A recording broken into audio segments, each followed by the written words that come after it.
હવે કયો વિસ્તાર છે શું પડ્યું? આ ભુજમોડાથી લાલબાગ જતો રોડ છે, નદી પર વિસ્તારના નદી પરનો બ્રિજ છે. આ નદી પર સમજો કે બ્રિજને જે ચાલુ થાય ને પોઈન્ટ, જે બ્રિજનો પોઈન્ટ એની પર જ આ ભૂવો પડ્યો છે.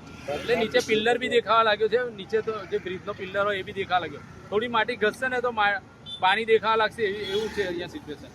અને એક મસ્ત એવી વાત છે અહીંયાથી કે 2 દિવસ પછી અહીંયા તો એક મેરેથોન દોડ થવાની છે.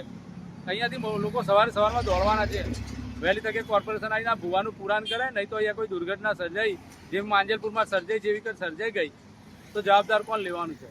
જે પૈકી હાથ અધ્ધર જ કરી દેવાના છે કંઈ થશે તો. અને આ ભૂવાની નવાઈ નથી રહી. વોર્ડ નંબર 12માં તો ઘડીએ ઘડીએ કારો નિરાકરણ આવશે.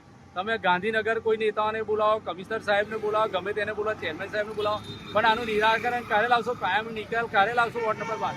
કેમ કે 2 વર્ષ થઈ ગયા આ રોડ પર ભૂવા પડવાનું બંધ જ નથી થતું. ભૂવાનું બજેટ વધતું જાય છે પણ ભૂવા ઓછા થતા નથી. આ વોર્ડ નંબર 12ની પરિસ્થિતિ છે.